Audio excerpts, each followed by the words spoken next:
Bienvenue chez Made by Cani, Cani c'est moi. J'espère que vous allez bien. Je suis super contente aujourd'hui de vous accueillir sur ma chaîne YouTube. Donc c'est ça, ce petit projet sur lequel je travaille depuis un certain temps. Moi, ce que j'adore faire, c'est l'aquarelle. J'ai beaucoup appris grâce aux youtubeuses américaines notamment qui en fait alliaient un peu le lifestyle ainsi que l'art. Je peux pas donner d'atelier et ça me manque énormément, donc j'avais quand même envie d'avoir ce lien avec vous.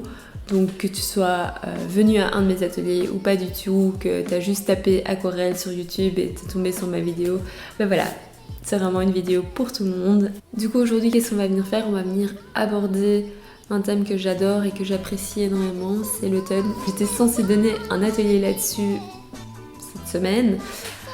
À cause de toutes les règles sanitaires, etc., j'ai dû annuler malheureusement. Mais voilà, j'avais quand même envie de vous donner l'opportunité d'essayer. Alors, on commence avec le matériel. Donc c'est vraiment celui que j'utilise dans mes ateliers. Toutes les références sont dans les petites bulles, mais je vous mettrai également les informations dans la description. Comme ça, ce sera plus facile pour vous de vous y retrouver.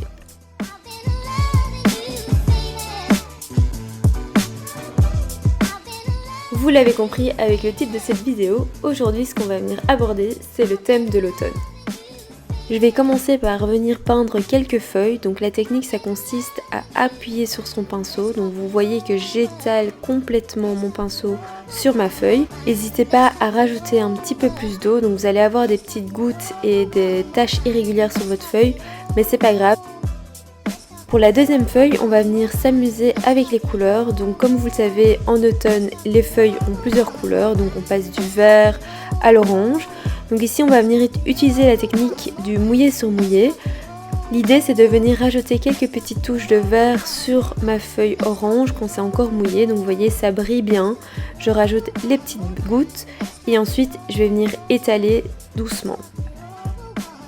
N'hésitez pas à répéter cette opération plusieurs fois, rajouter d'autres feuilles, d'autres couleurs sur les côtés. Bref, vraiment, amusez-vous.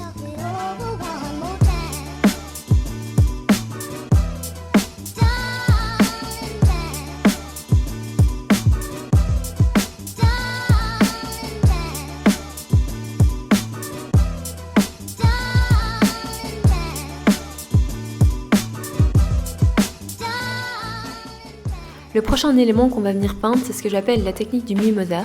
C'est une super bonne façon de combler les vides dans les couronnes ou les bouquets de fleurs, car c'est très facile à adapter, il suffit juste de changer la couleur, soit de la branche, soit des fleurs. Pour venir faire les fleurs, c'est assez simple, il faut juste utiliser le bout de son pinceau, donc vraiment la pointe, et venir faire des petits pointillés comme ceci. Pour cette partie de la vidéo, je viens peindre les bases de la feuille avec une couleur très diluée. C'est un petit rappel théorique, donc dans ce cas-ci, on va vraiment venir attendre que ça sèche complètement. Donc c'est la technique du mouiller sur sec avant de rajouter tous les détails. En effet, si vous êtes impatient, vous risquez d'avoir plein de bavures dans tous les sens.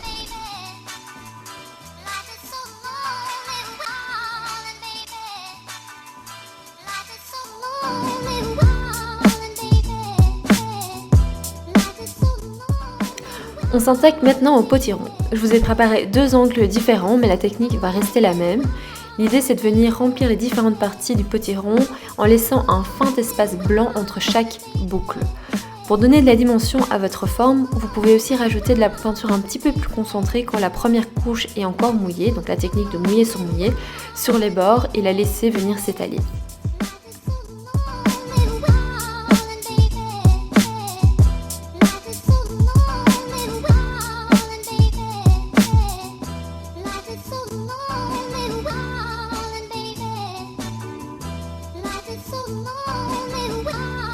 Pour le deuxième potiron, je viens vous montrer une deuxième technique pour donner de la dimension à vos formes. Donc vous allez commencer par peindre le contour et les extrémités du potiron et vous allez venir avec votre pinceau très dilué, rajouter et remplir à l'intérieur.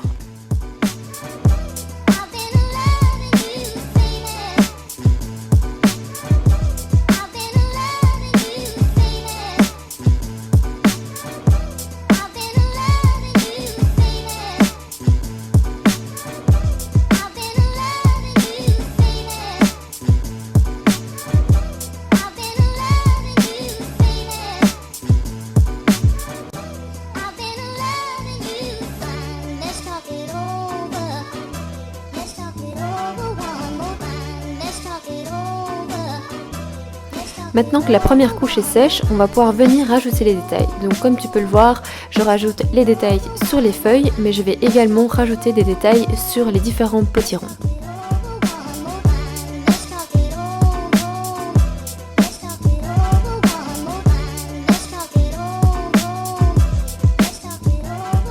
Pour le deuxième potiron, je rajoute d'abord une couche de vert clair et puis après je vais un peu mélanger mes couleurs pour obtenir un vert un petit peu plus foncé. Du coup je vais avoir des taches de couleurs différentes et c'est ça qui va donner un effet naturel et assez joli. Enfin, je termine cette petite planche avec deux petits projets assez simples à faire. Donc vous avez d'un côté un petit rondin de bois et je finis la vidéo sur un champignon assez simple à faire. Comme vous pouvez le voir, il n'y a vraiment rien de très sorcier.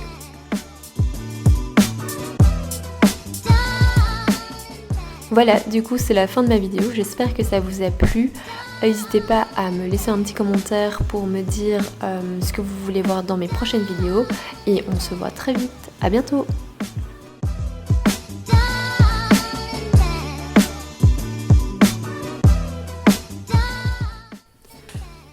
Je sais pas comment elles font, les youtubeuses.